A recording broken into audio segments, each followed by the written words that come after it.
The story begins with a big airplane passing over the ocean. There was a storm outside. The wind was blowing fast. Everything looked quite scary. A girl was sitting inside the plane with a machine gun in her hand. Then suddenly the storm became so strong that the plane lost its balance. The plane lost control, and moments later, it crashed into the sea. Many years after this incident, we are shown the shore of a beautiful island where some people were doing scuba diving, i.e., diving in the water. This is where we saw Jerry, who is a scuba instructor. When he came out of the water, his boss started scolding him as to why he took so long. Jerry got angry and pushed the boss straight into the water. Then Jerry's girlfriend, Sam, shows up in another part of town. When Sam was finished, she went to Jerry. Jerry was pumping water out of his boat at that time. He was having a bit of a financial crunch. Sam told him that no matter how poor you are, no matter how much you roam around on this torn Jersey scooter, I still like being with you. At that time, Jerry told Sam another thing, that he was going to search for a hidden treasure in the sea. After the last storm, a driver found a gold antique item underwater, by selling which he had now become very rich. Jerry was also hoping for the same. Then Jerry got hurt while taking out water. Sam came to him smiling and held him. At that very moment, a large yacht passed by them. A man shouted from that yacht, "Jerry." Sam looked at the yacht and asked, "Who is that?" Jerry said he was George. George shouted that he too was going into deep water to look for treasure. Then George asked Jerry, "Would you like to work with me?" After thinking for a while, Jerry said yes, but put some conditions. He said that a proper contract would be made. It will be a 50-50 deal. Whatever I got, half is yours and half is mine. George did not like these terms, and he took his yard and left. After this, when Jerry and Sam were going in the car, Jerry told Sam that he would never work under anyone again. He had once worked for George, but George became richer, and Jerry remained where he was. The next day, Derrick and his girlfriend Amanda also came to the same island. Derrick and Jerry were childhood friends. Both of them were very excited to see each other. After this, they all went out together to have fun. Derrick showed everyone his beachside house and told that he had got a criminal client released from jail, and in return, the client had given him his house for a few days. A private boat was also found along with this house. Jerry's eyes sparkled upon hearing this. This boat was perfect for his work. Then the four of them, Jerry, Sam, Derrick, and Amanda, took the boat and went out to the sea. Everyone wore scuba gear and jumped into the water. Everyone downstairs was having fun and playing. Then Jerry's watch slipped from his hand and started falling down. He asked Sam for a mask and flips and said he would go down and get his watch. While going down, Jerry's hand hit a heavy black stone. He picked up the stone and brought it upstairs. Showing it to everyone on the boat, he said that this is not a normal stone. In earlier times, such stones were used as markers. He said everybody go back downstairs. Maybe they might find something else too. After which everyone got into the water. Below he found some old things. Everyone brought them to the boat one by one. Then Jerry found an old dagger. Its sheath was made of gold and the handle was studded with diamonds.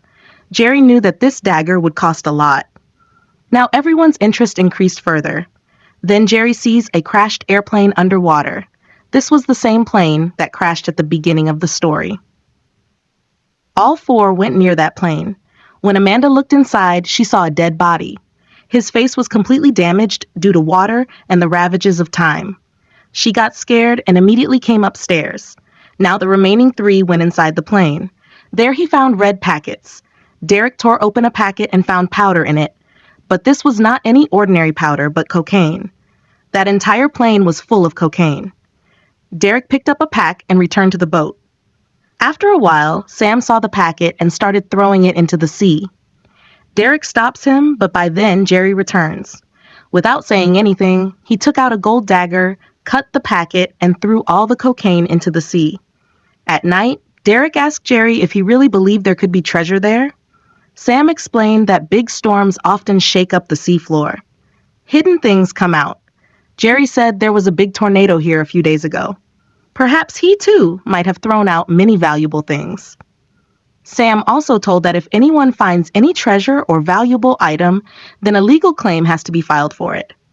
Now, Sam said that it would not be easy to go back to that place. You will need some supplies and a sturdy boat. But then Derrick remembered that he knew a man named Bezel who could give them money. Everyone agreed with him that they would tell someone only when the time comes. After this, they all went to a marine supply shop. To get the boat and other stuff, the shopkeeper showed him the items he wanted and said it would cost $30,000. Everyone's mood got spoiled after hearing this. Derrick said that he lost everything in the previous mission and now he is completely bankrupt. The next day, somehow they managed to save some money and bought some things and went back to the crash site. Jerry and Derrick were underwater removing debris. Then Amanda secretly went inside the plane. Things got a little difficult when his oxygen pipe got cut. When Jerry went upstairs and asked Derrick about Amanda, Derrick replied, "I thought she was with you." Jerry immediately became alert. He went inside the same plane carrying a new oxygen cylinder. In a corner of the plane where there was no water, he saw Amanda. It was difficult for him to breathe in that small space. Jerry asked angrily, "What are you doing here?" Amanda said, "I came looking for you." But Jerry saw through his lie. Without saying anything, I took him out and brought him back to the boat. Everyone stopped the mission there and returned to the island. Now, whatever they had taken out from the sea was cleaned one by one through chemical treatment. When the first artifact came out of the chemical, everyone's attention was focused on it. It was a weird old gun. There was something written on it also. Amanda went closer and looked and said that this word seems to be from Roman language. Derrick was surprised and asked if this could be part of a Roman ship. Derrick began to think about the meaning of the written word and said that it was something related to plunder or pirates. Then the team found something else, an old silver bell with a map engraved on it. The most important thing was that the map was of the same place where those people were standing. Now this puzzle was becoming more interesting. Sam read a paragraph from an old book. It mentioned Silver 4920 and also a dangerous pirate named Delmas Thomas. Sam told that he was earlier a slave, but gradually became the most dangerous robber of the sea. Hearing this, Derrick got very excited because he felt that he had found a clue to the same pirate's treasure. But according to Jerry, it was not just a pirate story. This story was also associated with a French merchant named Ashfaq.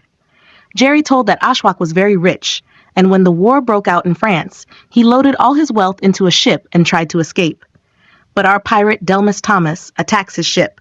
Everyone's faces lit up after hearing this. Derrick asked that if we find that treasure, then how much will it be worth today? Jerry said that you can't even imagine that it is so huge. If we find it, all our lives will change. The next morning, everyone was planning to go back into the sea. But this time, Jerry stopped Amanda from diving by making some excuse. Then the team started scanning the sea with metal detectors. Just then, the machine beeped slightly. Perhaps he had found the real path to the treasure. Everyone underwater was removing the soil from that place. Amanda was alone on the boat. She was noting the exact location on the map with every single detail. Down there, Jerry and Derrick found a huge cannon. It appears to be a part of the same ship they were looking for. That cannon was so heavy that a plan was made to pull it up by tying a rope. Then Amanda saw a Coast Guard police boat heading toward them. Down below, Sam was also sensing the danger. Everyone's faces were filled with tension. If the police sees them taking out anything illegally, everything will be taken away. Now Jerry, Derrick, and Sam hid downstairs waiting for the police to leave. But then another big problem arose. Jerry's watch started beeping. This meant that his oxygen cylinder was about to run out. Now he had no option. He had to leave the cannon down. As they deflated the airbags, Derrick's arm suddenly got stuck underneath the cannon, and he began falling into the depths with it. The cannon fell with a thud to the sea floor, and Derrick's hand got crushed beneath it. Up on the boat, the Coast Guard came to search their boat. Amanda sat quietly so that no one would get suspicious. The people in the water below were running low on oxygen, and the cannon was so heavy that it was difficult to lift it. Then Sam and Jerry used all their strength together and with great difficulty managed to get Derrick's hand out from under the cannon. Now the oxygen was over. He came up quickly and somehow survived. Everyone was tired, but at least they were alive. When the police did not find anything on the boat, they went back. That same night, the four went to a nightclub. Amanda was dancing with full energy. Then an old friend of Jerry came and told him that some people were asking about you, and they do not seem to be from this island. Meanwhile, Derrick got into a fight with a local goon. Jerry pulled him out and said that he didn't want any trouble right now. We have come to look for treasure. The next morning, the team again wore diving gear and set out to sea. But this time, he saw that an unknown boat was standing next to his boat. Jerry and Derrick looked at each other. Now it was clear that someone was following them. When he returned from the water, he saw that two strange people had entered his boat. Jerry and Derrick immediately followed them. A huge fight broke out between them. Somehow, Derrick and Jerry started overpowering them. Ultimately, both the attackers fled from there. But while running away, the hat of one of the attackers fell off. Jerry picked it up and his face changed as soon as he saw the name written on it. He took the hat and went to George and said, "This is the name of your old company, isn't it? Now you are sending goons after me." At this, George started laughing and said that many people came to my company and left. "I can't remember everyone. Have I taken the contract of everyone?" They talked a little more, and then finally he looked into Jerry's eyes and said, "I have money. I have time. What do you have?" "Just a dream." And saying this, he left. In the evening, the team started planning again. Jerry said in a little tension that we don't even have the right tools. How will we find the treasure? Then, Derrick gave the idea that we can buy equipment by selling the packets of cocaine that are filled in the plane. Otherwise, George's people will take everything, and we will just keep watching, because we have neither money nor power. But even after hearing all this, Jerry did not agree to this plan. But that very night, Derrick secretly went to Amanda's room and told her everything. Then both of them went to the site. Derrick jumped back into the water and took out the cocaine packets from the wreckage of the plane. The next morning, Derrick went straight to Prim, the owner of the same nightclub, the same dangerous gangster with whom he had a fight earlier. After some time, Derrick called Jerry. When Jerry reached the boat, Derrick, Amanda, and Prim were already standing there with their men. Prim angrily said that you are stealing my goods and bringing me to sell them. I am the boss of this island. He threw a bag in front of Derrick. It contained the same cocaine packets that were taken out from the plane. Jerry saw the bag and understood where Derrick got this cocaine. Now it was not just a matter of treasure. Prim said that I want these packets. It does not matter where you got them from. If we do not get them back, it will be bad, Jerry tried to explain. He said that he had just got all this, but Prim was not ready to listen to anything.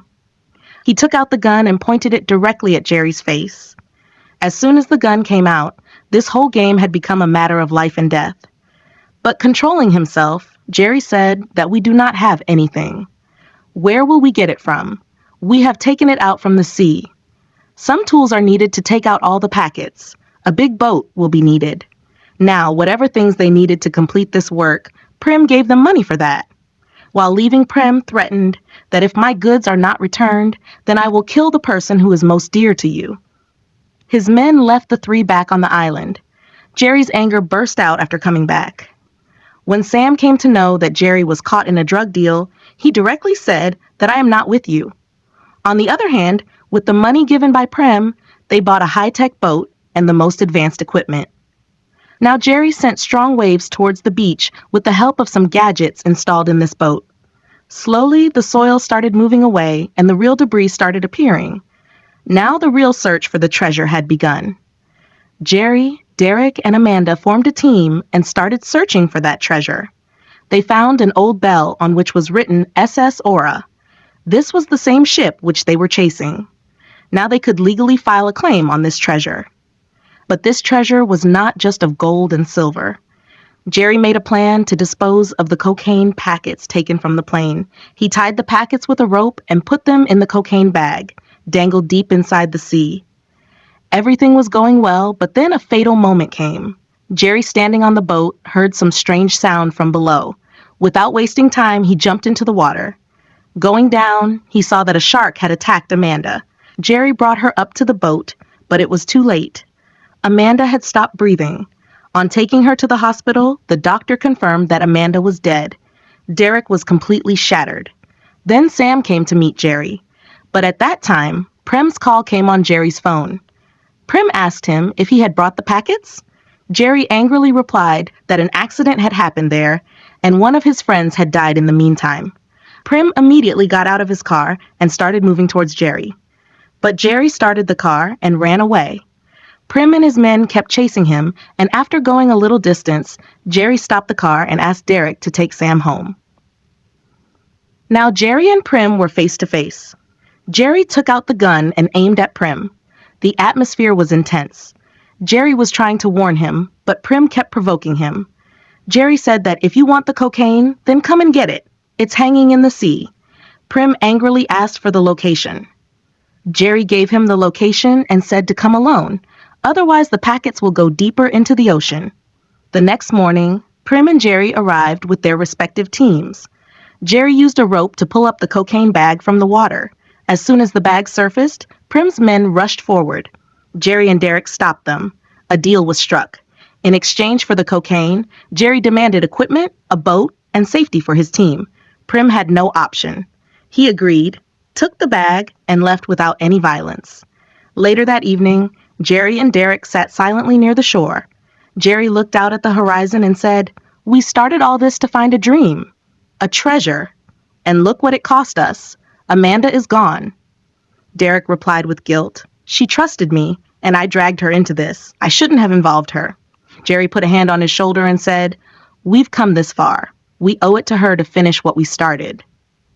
The next morning, the team resumed their dive near the wreck site of SS Aura. With the advanced tech they received, sonar imaging revealed the outline of a massive, ancient shipwreck buried under layers of sand. Sam, who had returned after Amanda's death, said, "This is it. We found it." Excited, they began underwater excavation. Slowly, the structure of the ship started to appear. Cannons, railings, and the remains of wooden decks emerged. Inside a sealed chamber, they found a massive chest. It took all of them to drag it out. Once back on the boat, they opened the chest with trembling hands. It was filled with gold coins, emeralds, old navigation charts, and a medallion with strange symbols. It wasn't just treasure, it was history. Jerry said, "This proves it. This is not just any wreck. This belonged to the pirate Delmas Thomas." Back at the island, George was watching everything through a drone feed. He smiled and said, "So they really found it. Good. Now I'll take it from here." That night, George's men ambushed Jerry's boat. A huge fight broke out on the dock. Guns were fired, boats were set on fire, and in the chaos, the treasure chest went missing. The next morning, Jerry woke up in the hospital with wounds. Sam and Derrick were there. Jerry asked, "The treasure?" Derrick replied, "Gone. George's men took it." Jerry clenched his fist. "No, this isn't over." Meanwhile, George opened the chest in a hidden location, but was shocked to find it mostly filled with old maps and artifacts. The gold was missing. He screamed in rage. Cut to a flashback. While loading the chest, Jerry had secretly switched the gold with maps and placed the real treasure in a secret compartment under the boat. The medallion was the key to another treasure. Back in the present, Jerry stood at Amanda's grave. He placed the medallion on her tombstone and whispered, "We did it, but there's more, and I'm not stopping now." Just then, Sam approached and said, "There's something on this medallion. Look closely." It had coordinates etched into its rim, a new location, a bigger mystery. Jerry looked at Derrick and said, "Ready for round two?" Derrick smirked. "Let's finish what Amanda started." The three looked at the horizon as the sun set behind the island, ready for the next adventure. The next morning, Jerry, Derrick, and Sam were prepping their boat for the next expedition. The medallion had coordinates leading into an uncharted region of the Caribbean, an area known in local folklore as the Devil's Fang. According to legend, ships that entered never returned, but to Jerry, it was the only lead left. As they set sail, the weather began to shift. Clouds thickened and the sea turned rough. Sam checked the compass. It spun erratically. "We've entered some kind of magnetic field," he warned. Jerry held the medallion tighter, its symbols now glowing faintly under the sun. Derrick muttered, "This thing ain't just a pirate souvenir. It's something more." Hours passed. They reached a ring of jagged rocks surrounding a small island. It wasn't on any map. Inside the island's lagoon, the sea was eerily calm. No sound, no birds, just stillness. They docked and stepped onto the sandy shore. Deep into the jungle, they found ruins, stone structures with carvings matching the medallion. Sam translated the writing. The Eye of the Sea, protector of the hidden flame. At the center stood an altar. Jerry placed the medallion in a slot. The ground rumbled. Vines slithered back. A staircase opened, leading underground.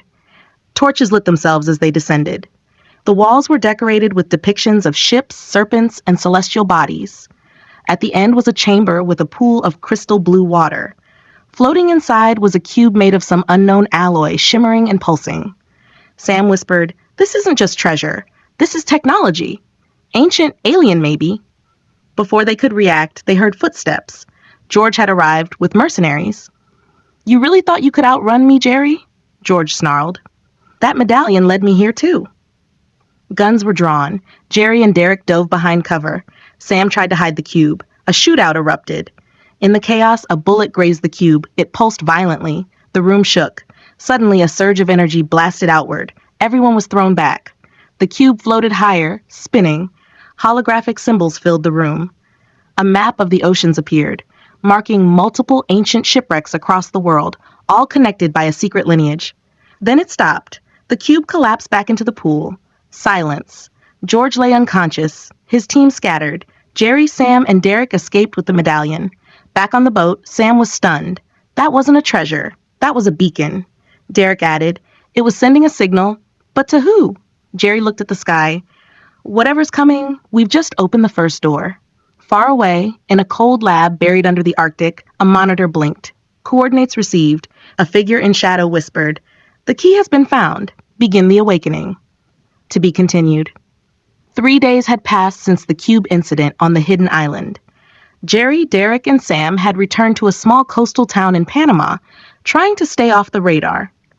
News of an explosion in the Caribbean was already circulating on local channels. They knew it wouldn't be long before global powers took notice. Sam was in the back room of a dusty library, decoding the map etched by the cube. Each dot on this map, it's a wreck, but not just any wreck. Everyone is linked to something ancient, something buried. Derrick leaned in, and all connected by that same symbol, like the one on the medallion. Jerry paced, thinking, if this is a key, then we've just stumbled onto a network of hidden power no one's ever mapped before.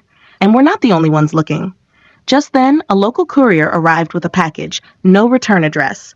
Inside, there was a burnt coin with a serpent etched across both sides and a note. "You woke them up. Now run." Sam's eyes widened. "That's the mark of the Crimson Hand." Derrick growled, "They're real?" Jerry nodded. "A secret order, descendants of Delmas Thomas himself. Pirates turned protectors. Legend says they've guarded the secret for centuries." That night, their boat was attacked. Silent figures in black scaled the deck, but Jerry had anticipated it. Flares exploded. A fight broke out. Raw, close quarters. Blades, fire, gunpowder. Jerry stabbed one attacker, yanked off the mask, revealing a woman. She gasped, "You don't understand. The treasure is a prison, not a gift." Then she bit a capsule and collapsed. Gone. The next morning, Jerry stood over the ocean, wind hitting his face. "We're chasing something bigger than gold. Something meant to stay buried." Sam ran over. "I've got something." One of the cube's points lines up with a ship that vanished near Greenland in 1714, the Frost Widow. It disappeared with a black crystal, said to control ocean currents. Derrick muttered, "A weapon, or a key to something worse." They geared up and flew to Iceland. The Arctic waters were brutal. The dive team went under. Visibility was near zero. And then they saw it, a ship frozen inside a glacier. Inside its hull, they found skeletal remains clinging to rusted cannons. And in the captain's quarters, a sealed chamber.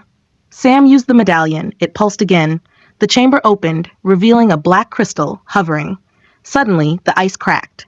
Something beneath the glacier stirred. Sam shouted, "We triggered something." A massive shadow swam past their lights. Tentacles, scales, a creature not seen by man in centuries. They surfaced in panic. Back on the ship, Jerry yelled, "Start the engines, now." The creature rose behind them, towering over the boat. Massive, glowing eyes. It wasn't just a guardian. It was ancient defense, woken by the crystal's power. Derrick launched flares. Sam threw the crystal back into the water. The beast paused, roared, then sank back into the depths. The ocean calmed. Jerry, breathing hard, looked at Sam. We can't just collect these. They're alive. Dangerous, Sam said.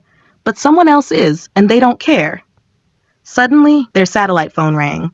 A voice on the other end said, We have Amanda. Jerry froze. Amanda? Alive? The voice continued, You want her back? Bring the cube, bring the crystal, and meet us where it all began, SS Aura. Jerry turned to the others. We're going back. Derrick nodded. Then we better be ready for war. The scene fades out with thunder rumbling over the cold horizon and the medallion glowing faintly in Jerry's hand. 3 days later, their ship docked at a remote harbor in Tortuga, an old pirate stronghold now reduced to crumbling ruins and overgrown forests. The message had been clear. Meet at the wreck of SS Aura, deep in the Bermuda Triangle. As night fell, the team gathered inside a makeshift operations room inside an abandoned fort. Sam placed a map on the table, lit by a single hanging bulb.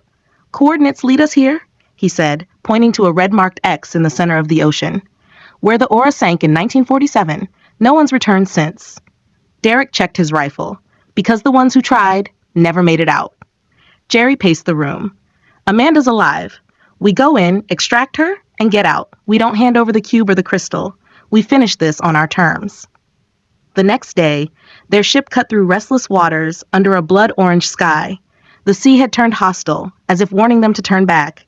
Radar began to flicker. Compasses spun. Sam, eyes on the sonar, muttered, We're entering the blind zone. No signals, no exits. At midnight, they reached the spot. Fog enveloped them. Suddenly, a shadow beneath the water. The SS Aura emerged from the fog like a ghost. Partially submerged, torn in half, yet its main deck was intact. Lanterns lit the rails. Figures stood silently. They were expecting us, Jerry whispered. Guns drawn, the trio boarded the wreck. Amanda stood at the bow, chained but alive. Her eyes met Jerry's, sharp, alert, defiant.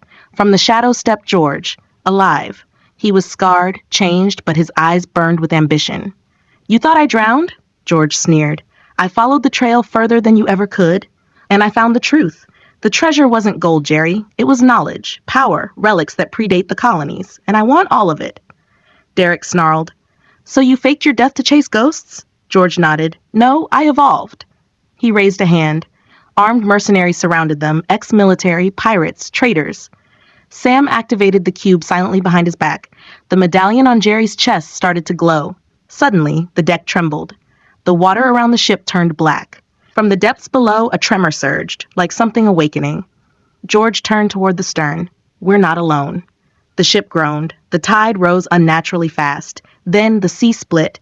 A massive spiral formed, and from it rose Delmas Thomas's tomb, a stone structure bound in coral and barnacles, built into a sea cave. The cube, the crystal, the medallion, they were all keys. Amanda shouted, Don't open it! It's not treasure, it's a lock. But it was too late. George placed the medallion in the tomb's crest. The sky cracked with lightning. The tomb began to open. A roar echoed from beneath the ocean floor, so deep it made the ship quake. A portal opened, a whirlpool of glowing symbols and steam, revealing a hidden world below the sea. Ancient structures, temples, creatures watching from the dark. Jerry grabbed Amanda and dove from the ship as chaos erupted. Derrick opened fire. Sam grabbed the cube and ran. The mercenaries screamed as tentacles wrapped the wreck, dragging it toward the portal. In a flash, the ship and George vanished into the abyss. Silence returned. Jerry, Amanda, Sam, and Derrick swam to a nearby rock formation, barely escaping the pull. They gasped for breath. Amanda looked at Jerry. It's not over. Jerry nodded. No, it's just begun. She revealed something in her palm, a second crystal. He didn't have the real key. I switched them before they took me. Sam grinned. So that tomb didn't unlock all the way. Derrick looked out at the swirling vortex fading into the sea. Then we still have a shot, but we need help, bigger help. They turned toward the rising sun. In the distance, a dark silhouette of a submarine approached, flying a black flag with a serpent. Amanda whispered, The Crimson Hand? They're not done with us yet. Jerry stood tall, water dripping off his gear. Then let's go meet them. 3 days later, in the middle of the Pacific Ocean, the team sat inside a stealth submarine, captained by none other than a mysterious war veteran named Reynard Voss, a man whose allegiance no one could clearly define.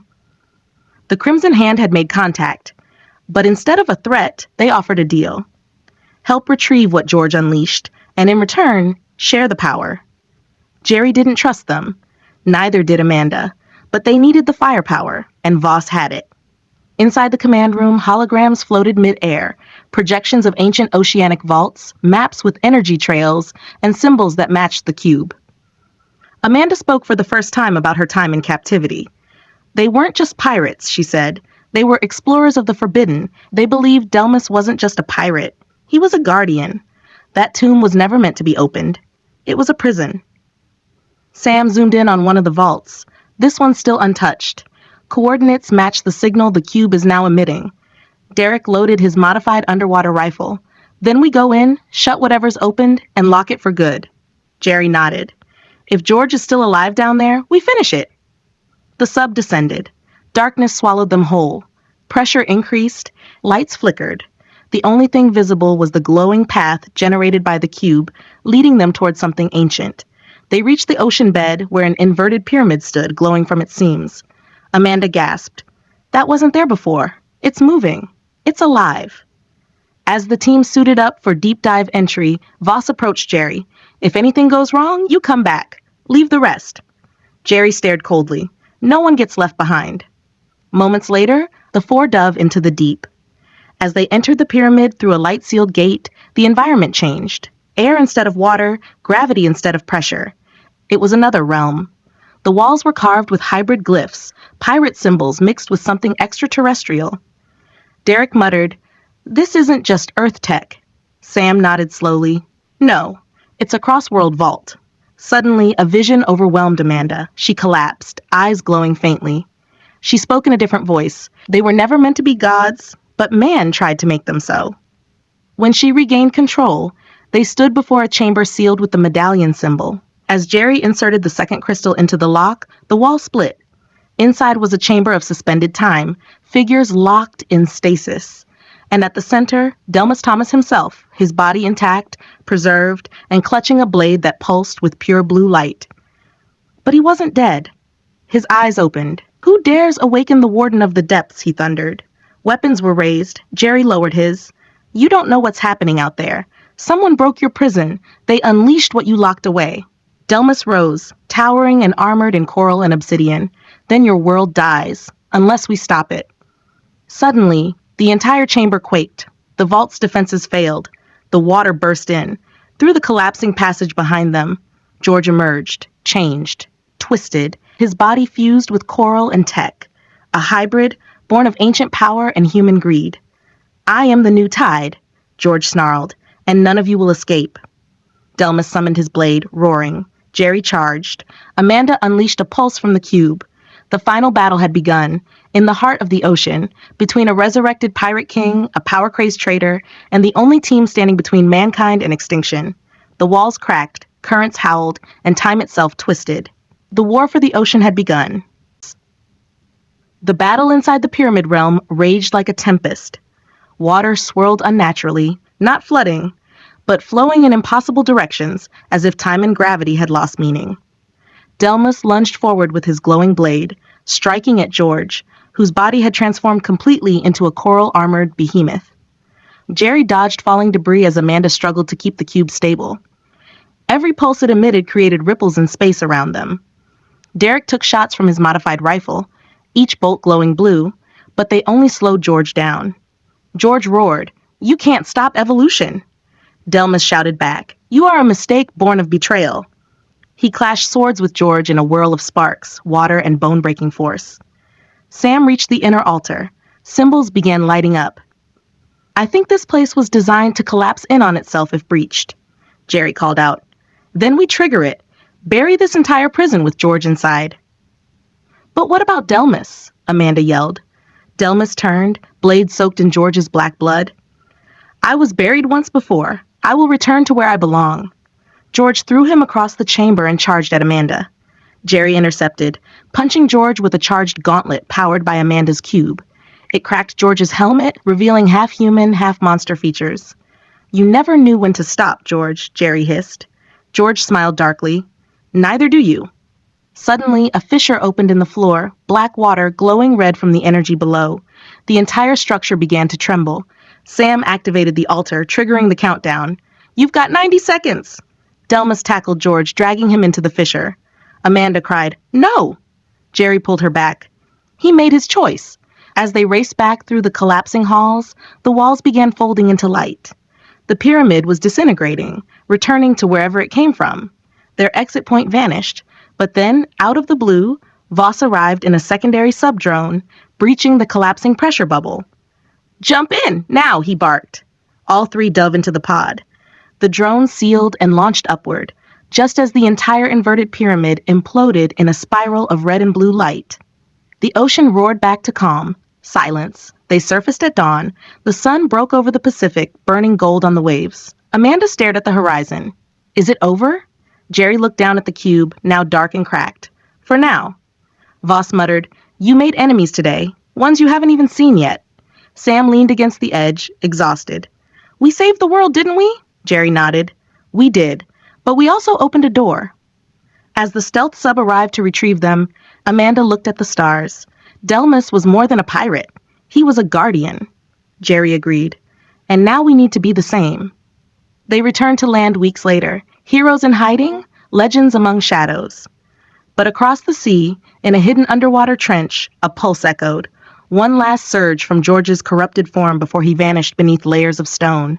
And far away, in a room filled with ancient maps and forgotten languages, a new figure watched everything unfold on a glowing screen. A voice whispered, They survived, just as the prophecy said. The surface lies, the depths remember. Months had passed since the collapse of the pyramid realm.